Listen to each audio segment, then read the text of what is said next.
You're right, me lovers. Welcome back to the channel. Thanks again for tuning in. Today is a juicy one because I'm going to be discovering, or showing you, as I should say, what it's like to be a young dad at the age of 28, how it shocked my nervous system, what I'm excited for, and how I'm preparing for this big role in my life. Now, if you're not familiar already, I found out I was having a baby girl last September 2023. Today is now March and we're expecting in May. So I've got a month to go. Initially, my world turned upside down. My identity and freedom felt like it was getting away from me. I thought my life would just literally end at that very moment. And I heard this wicked bit of wisdom from my sister. When man makes plans, God laughs. And it sunk to the bottom of my heart because my initial expectation of life was to go through into my 30s, having established myself in my career, be totally financially stable, be totally healed within, have a really good integrated relationship with my inner child so it doesn't spill or puke out on the little girl to come. Yet with life, sometimes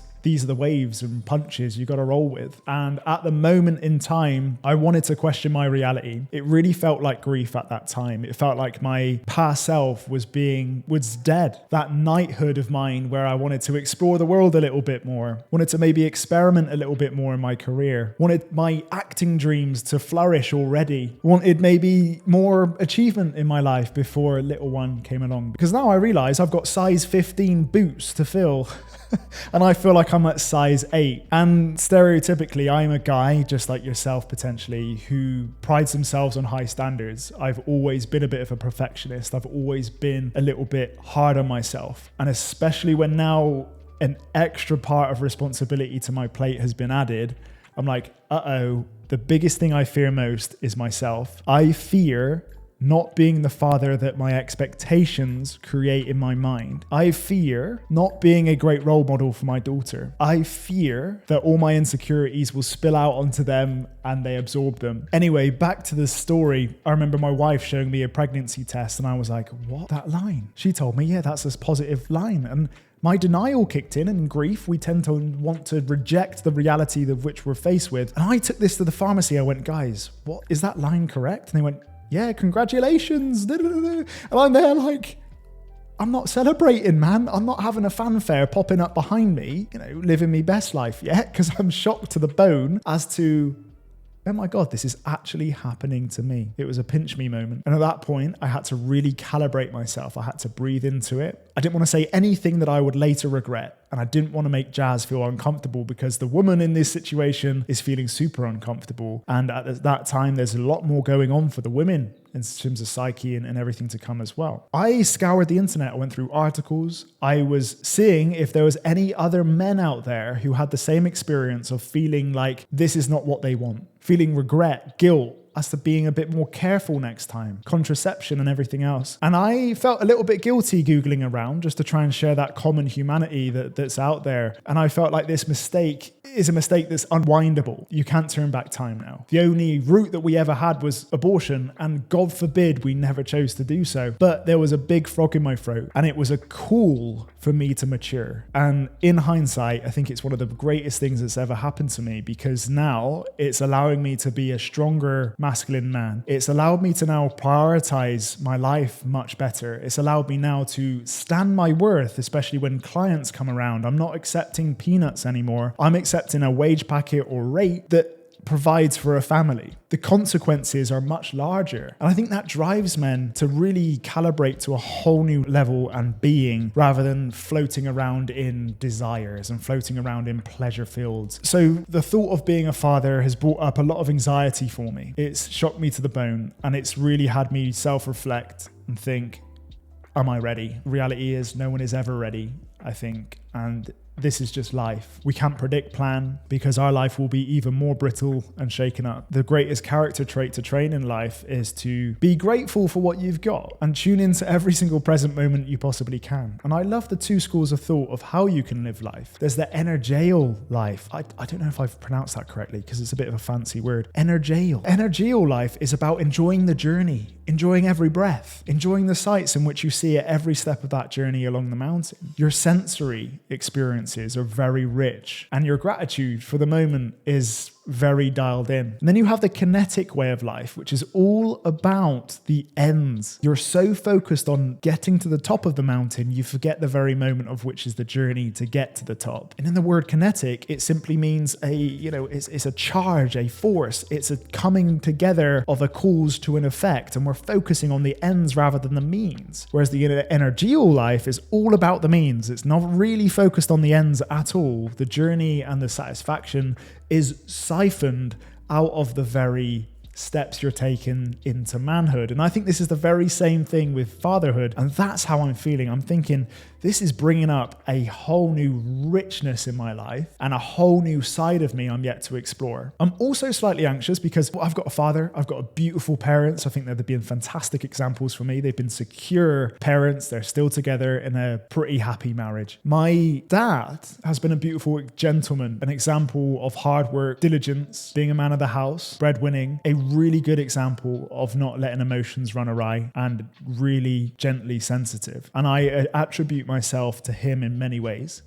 There's one thing though, that my dad, in his pursuit of providing for the family, is a workaholic. He's a beautiful guy, but a workaholic. And so that preoccupation with the workaholism is something I'm fearful of, because I know I'm deep in the trenches when it comes to trying to, provide for the missus and provide for the life we've gotten. And I'm now on that real journey of developing myself in my career. And interestingly, my wife showed me this great concept of manhood progressing through the stages, is that men in their 20s or in the knighthood, they're really trying to discover life. They're in adventure mode. They're in pleasures. They're in hedonism. They really want to figure out what's out there, what's new, explore the horizons of life and really encapsulate the experiences. But then there's an initiation into prince mode, which is the next step. And the prince is all about creating foundations, establishing oneself in one's career, feeling of contribution to society at large. And I think I'm in that stage at the moment. And this is the stage which can create a form of avoidance, preoccupation. And as I've studied lots around child and parent relationships, is that when you've got a preoccupied parent, this can then create low confidence kids because they're not as seen. They can also develop a anxious attachment to the avoidant parent.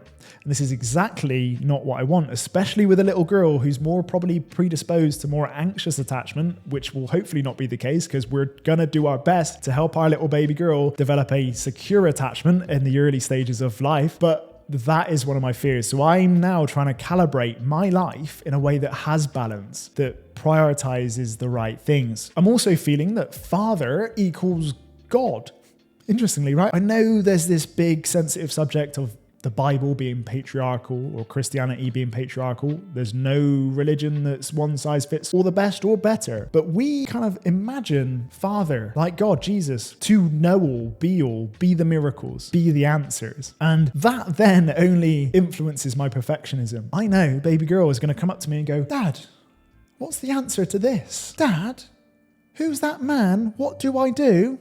I'm the guiding proxy of light to that baby girl to show her the way, understand malevolence, be a training ground as to imagine who bad guys are and good guys are, who to trust, how to develop an intuitive decision-making system and trust the emotional process. And I know, as a guy that has himself to high standards, that I could potentially be perfectionistic on my own fatherhood. If I make any mistakes, I'm going to start to tumble and really become self-deprecating. There's a story when I used to play football at I was about 12 years old. I remember missing a shot in practice, frozen AstroTurf.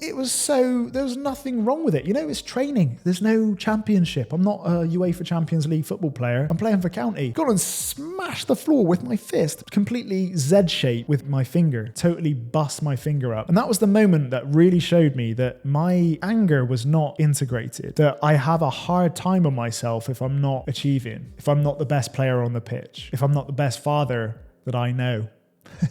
And my greatest mantra to anyone who suffers with the same thing is good enough is pretty damn good, especially when it comes to people who have high standards. Anxiety is a symptom you care. And instead of running down the line of having high expectations in life, because as Mo Guldat would say, if life meets expectations, we're happy. And if we're constantly perfectionistic, our expectations are so high, we will never be happy. We create an expectation gap because our reality will never meet the expectations or ideal in our mind. And this can become a tyrant in your life. You can never feel good enough. And this is where we totally need to manage our expectations, because I've had it very commonly in my life. Very recently, I went to an acting class and I got a little bit of bad feedback. All along, I just wanted the acting coach to go, "Great job, Josh, you're on the right track." He didn't give me anything I ever wanted. And that expectation came crumbling down. I felt so small. I allowed the external expectation of others or their external response to me to dictate how I feel about myself. And that's a dangerous route to run, especially now when I've got a little daughter coming. She's going to be so pure, so flow state, so curious and so unapologetic, I imagine. And some things will trigger me. So I cannot let the expectation, the tyrannical expectations of myself, to ever get in the way of the relationship I have with my daughter. And that is simply releasing control, being open to the unpredictable, and being pleasantly surprised about what we can't foresee or control. And this is the whole point of wholehearted living. And this is what I'm trying to integrate right now in my life in becoming a father, is trying not to take myself too seriously. Doing my best to soothe my own nervous system, because me in a secure, soothed state, if I've been out on a workout, I'm a totally different Josh than the one that doesn't go out on a workout. I compare myself less. I've gotten the competitive anger out in an avenue that's healthy, which is CrossFit. That's out of my system. I come home, a different Josh is arising. And I know I'm more productive when I'm nice and soothed. I'm more productive when I've already competed. And we cannot deny that competitive side of us. Although society loves to make us believe this is a negative part of who we are, that being competitive is just negative. Absolutely not. Especially if you're a boy, a man with a masculine edge, or a lady with a masculine edge, you're gonna have that innate desire to win. And that's okay, because if you don't feed that urge, as much so as it's productive for you, it's gonna spill out into comparisonitis. It's gonna spill out into perfectionism. It's gonna make you doubt your progression in life, your own value of which you bring to the world around you. So having some really good technique about soothing your nervous system, whether that's having that mind-body connection with breath work, whether that's meditation, whether it's literally smashing some weights at the gym, going for a run, doing a Tough Mudder, whatever your fancy, an ice bath, cold showers, the works. You must have that mind-body connection. And I'm trying to do that personally. You know, I'm no Wim Hof. I'm no Andrew Huberman in terms of human optimization. You know, I can have a good cake every now and again. I wake up to a coffee and I know that should be 2 hours since waking. All good, you know, I'm all right. I'm not supplement into the next level athlete, but you know, I'm doing my best. And that's, again, good enough is great. Is a great mantra to live by. And I'm trying to live by that as well. So to overcome my inner critic, I need to become outer focused. And I think the most actualized part of masculinity at large is to be of contribution to society, to have confidence in others, and to not be so self-centric. The world of bodybuilding brought a really delusional self-concept in my mind. I thought, you know, I have to become a Arnold Schwarzenegger to feel worthy or be inspirational to other men around me. No, in the end, I found that that could have been self-aggrandizing, self-obsessed, and actually not contributing to society at large. I think all of us have a lovely, valuable gift to give to the world, and it's kind of trying to discover that. But in order to get over that inner critic, we must have a feeling of contribution to others. It's all good saying, yeah, I go to charity and I give back to the world, and you know, in results you're seeing someone really transforming. But if you have a deadpan numbness to seeing that result in front of your eyes, it's not going to fuel you. It's not going to feel satisfying, and that isn't happiness. So it's really important to tap into the feelings, the emotional language and emotional experience that you're feeling when you have contributed to someone, because it's only going to create a virtuous cycle for you to continue doing it, because we all return to positive experiences, environments,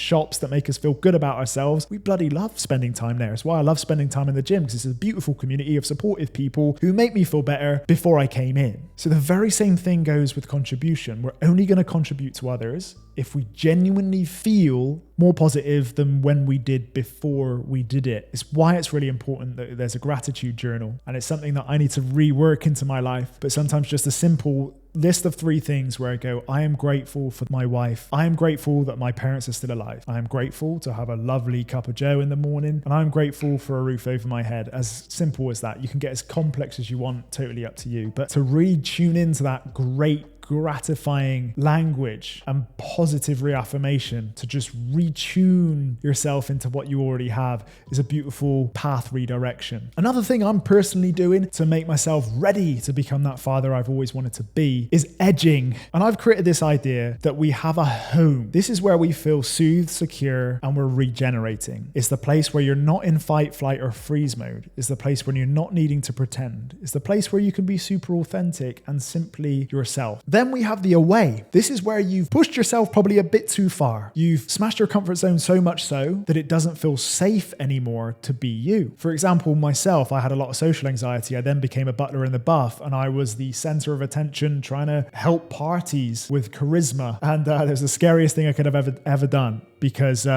social anxiety isn't easy, but it smashed my fear completely. It's almost like I slayed the dragon's head with a bloody golf club, and that's not easy. Then there's the magic middle. I absolutely love this. This is the zone of optimal discomfort. This is where you're challenging yourself to a point there's growth. You know, you're not injuring yourself. You're not throwing weights above your head. You know, you're putting to that point where you're improving. You're feeling good about yourself. You're feeling that gratifying feeling of contributing to yourself and other people around you. But you're in that zone where you've edged into something new and had that satisfaction for feeling along that journey of progress. This is very common in fitness. This is very common if you're just going back out and doing your first new dates after feeling heartbroken in your past ex relationship. And this is the zone I want to achieve in my life above all. And it's not like distress, where we've stressed so much so we're in the away zone. It's not contributing to us. We're in a state of healthy stress. And this is something that I want to tolerate as much as I can. Having more responsibility, taking on more in my life. And I've done that personally right now. I'm taking on more clients. I'm pursuing a whole new career in video production. And these are scary things because I'm constructing a whole new self. But because I'm seeing results, it drives me. It motivates me to continue on the path. But here's my piece of advice. What I've noticed is I have taken on too much in the past. I've taken on too much where I've started to panic, started to become uncomfortable and unconfident. For example, I recently entered the CrossFit competitions. That stressed me enough. And then I added a whole new skill of acting, and I needed to go to acting classes. On top of that, I then needed to create production for clients. I then needed to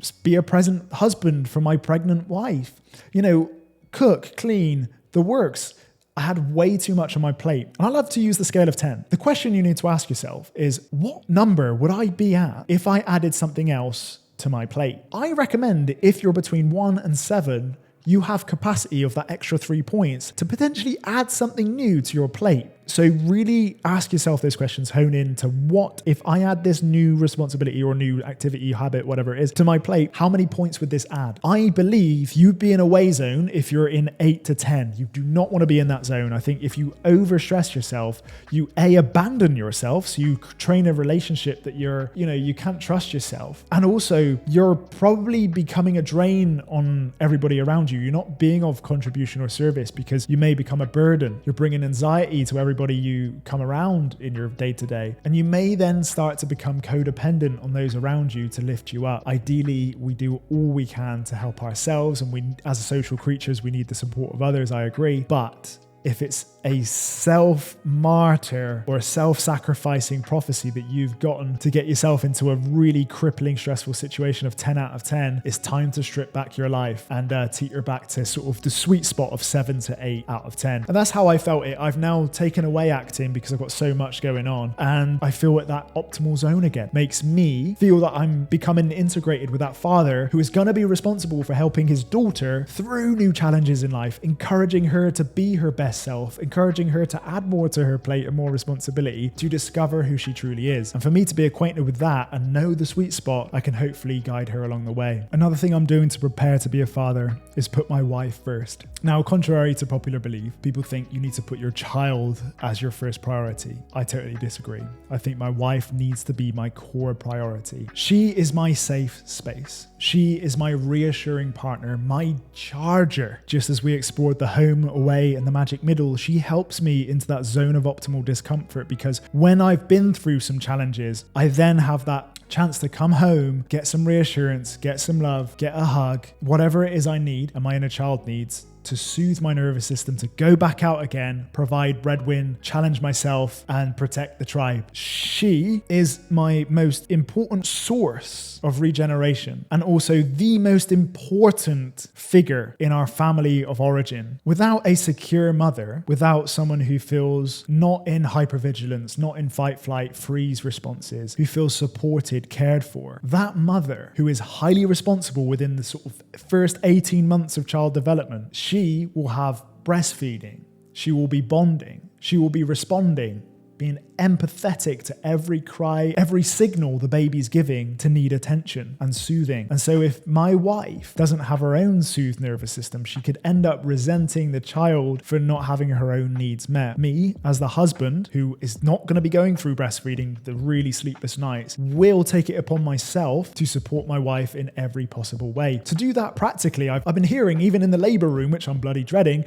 there's something called hypnobirthing, where you can massage your partner. You can help them breathe into the whole process. You can reaffirm, reassure, and be contact, touch, everything you can be when you feel so out of control, so helpless and so useless, which is the masculine's absolute worst fear. You can actually be extremely integral to a better, smoother birth. So I'm looking into that to help my partner as well. I've already got everything I've always wanted: a gift, a loving wife who genuinely loves me for me. I don't need to pretend. I don't need to put on a mask of masculinity. I don't feel like I need to be more than already who I am, but I do need to put in some effort. And this is, of course, something I've trained myself over the years of maturation and becoming a man. I used to play lots of video games in my lethargy. I felt highly uninspired. I've been in places where I didn't pull my weight. I've been into the point where I went to university at 18 years old, panicking and having to run home. I literally had homesickness, the works, because I couldn't even wash my own clothes, cook, and do basic home things. So for me, coming from an 18-year-old naive sort of Peter Pan man to becoming a 28-year-old man today is really a process of taking on responsibility willingly and voluntarily. We can easily accept a comfort lifestyle. We can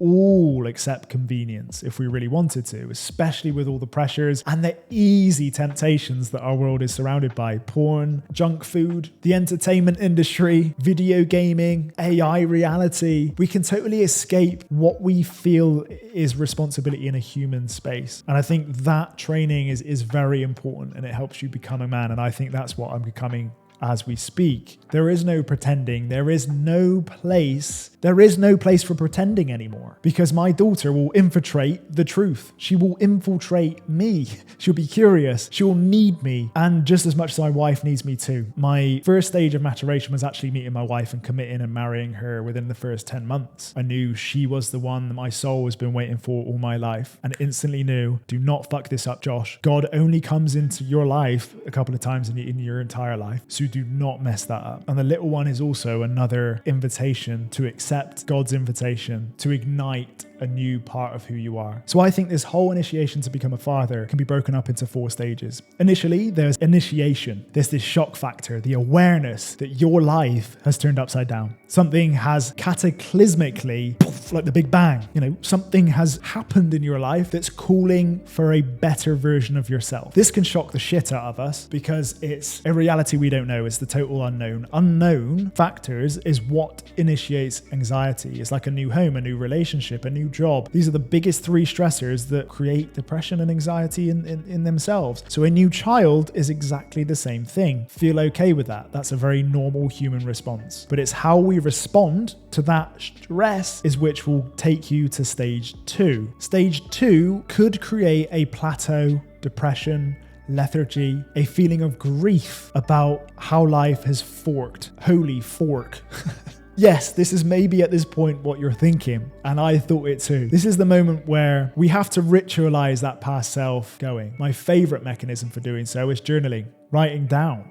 Saying goodbye to the past self, accepting the fact that actually mimicking the past self of what we were is not an evolutionary strategy. It just isn't. We're evolutionary beings. It's something we just have to accept. Life is always changing. We're always evolving. And so continuously at every second in the day, a past self is dying. So to not get stuck in depression, of which is thinking about the past, is that we, for one, need to avoid expectation hangovers by not creating heavy expectations, because that's thinking into the future. But but simply attuning to the present moment, attuning to the things you're grateful for, attuning to your bodily sensations right now, attuning to every sensation and feeling safe with every emotion that arises for you. And along the spectrum of grief, we've got sadness, anger, resentment, fear, and hopefully we get to the point of acceptance. But then stage 3 kicks in. And this is the most important, most pivotal stage that I think exists in the part of evolution, is instinctive action. Funnily enough, while all of this turmoil was going on around me and my head was like, oh, Josh, you're going to be, how are you going to be a father? You're not ready yet. This has not gone to plan. You wanted to explore a lot more of the world. You wanted to explore more of yourself. How is a child going to bring and relieve stress? How is a child going to better your life? It's just going to become a financial pressure, a trigger to you every single day, and make you a knackered, terrible version of yourself. The opposite I've heard is true with a beautiful support network of dads that I've recently seen in the CrossFit gym. They say it could be potentially the best thing that's ever happened to you. But in stage 3, it's called instinctive action. And I think this is what kicked in for me. Something biological, something hormonal almost drove me to just go, you've got this. You've got this.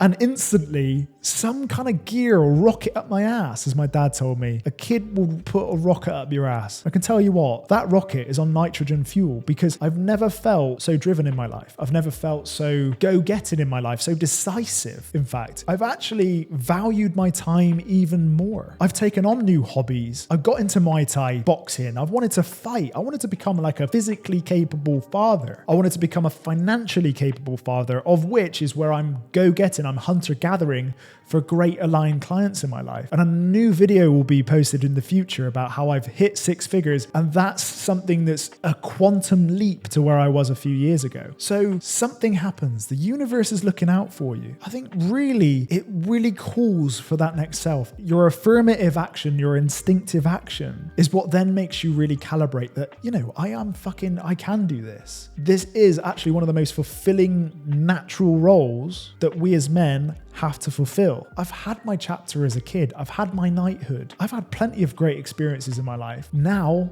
the page is turning. And this is where the 4th and final stage we come to is acceptance of this new identity. And I think I'm getting there now. I really, truly do. It's scary. And I think all anxiety, all anxious experiences or new unknowns create anxiety. But there's a choice. We can lean into the fear or we can lean into the excitement. And I do my best to feel that gut feeling in there and lean into the excitement. The fact that I've got my own back, I trust myself. Because I've got a beautiful support network in my family, my wife, I feel very soothed at home. I've created a safe space where I can recalibrate. And that is an absolute essential ingredient to become a great father. You need to have committed to the right partner to begin with. You needed to have taken enough stress to be in the magic middle of life. And you need to reaffirm yourself, you're living in the present and you're here. Your value is to contribute to others and have confidence not in only yourself, but in others as well. That this reunion, this unity of both feminine and masculine coming together as mother and father to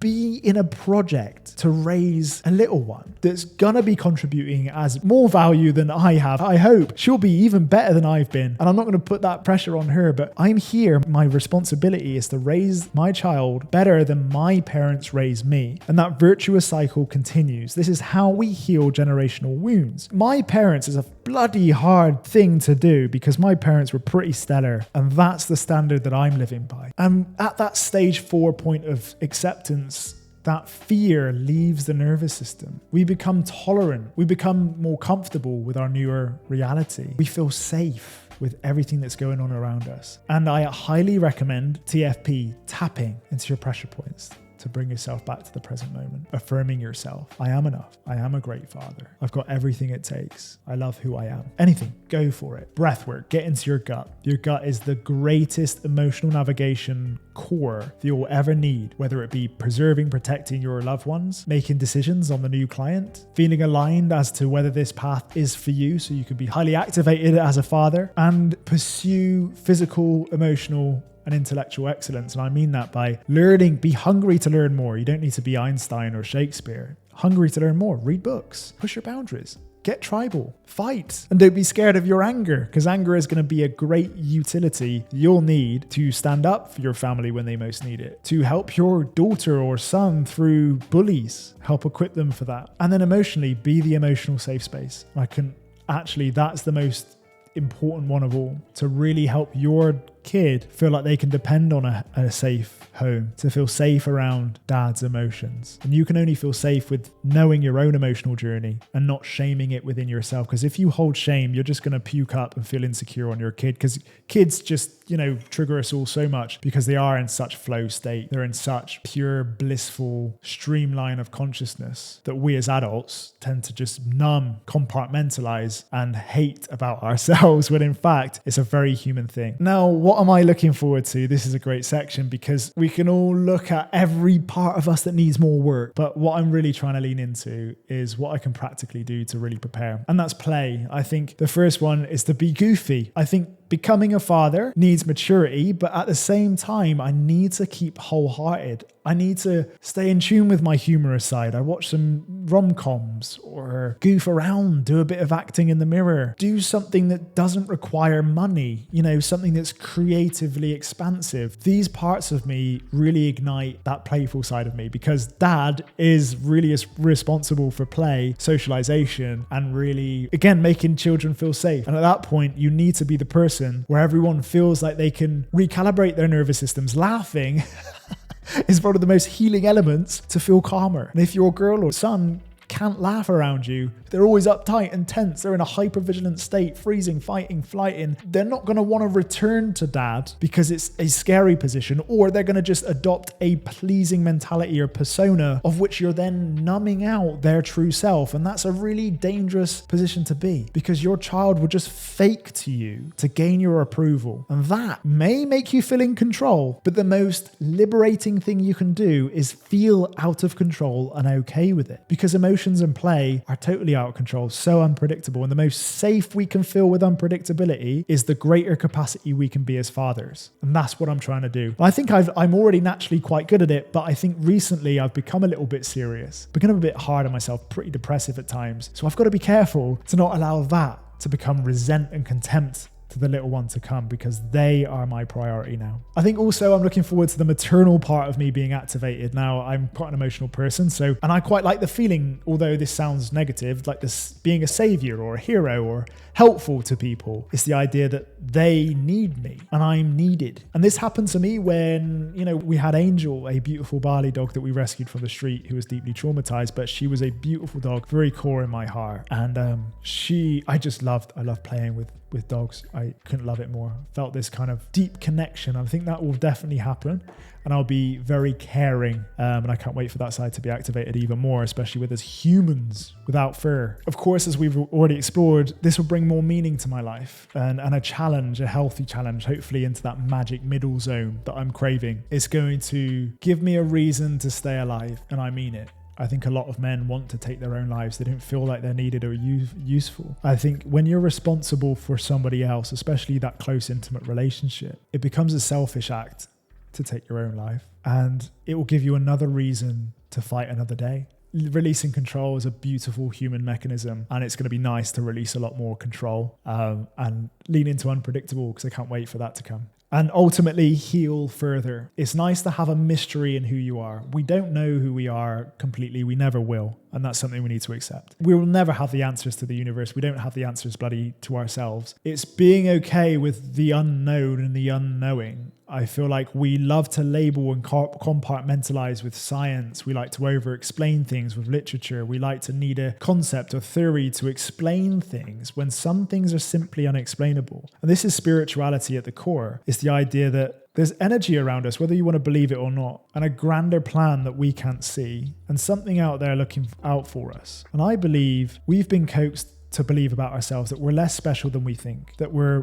coaxed into the Big Bang and we're kind of just one big accident. We're part of a massive, vast universe that we can't even comprehend. So then it leads us into nihilism and what's the point of existence? And with all the propaganda online, it makes us feel very dull, depressed about human beings when there's so much beautiful things going around in human nature. And that beautiful God within us can really spread and be contagious and become a virtuous cycle. And I think that's what our kids do for us. They help us see life with a new lens. They help us heal parts of us we've neglected for so long. And I think for me, I'm never going to forget my inner child. I'm going to think, little Josh, you've got to play with your daughter. And that's going to be a beautiful part of me.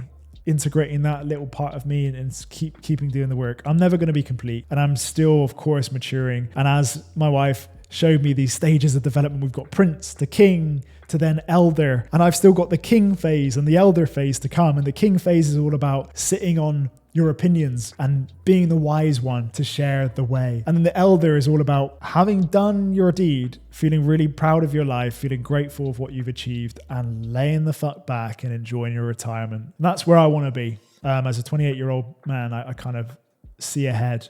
So there we go, guys. I hope this has been valuable for you, me rambling on about becoming a father. If you need support, I do have a one-to-one call link down below in the description below.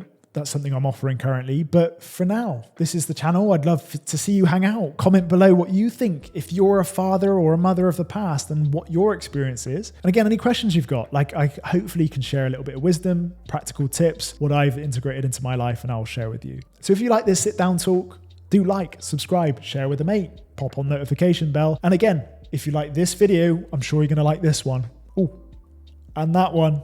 Much love. My heart to yours. Thanks again for tuning into this mammoth video. I'll be seeing you on the next one.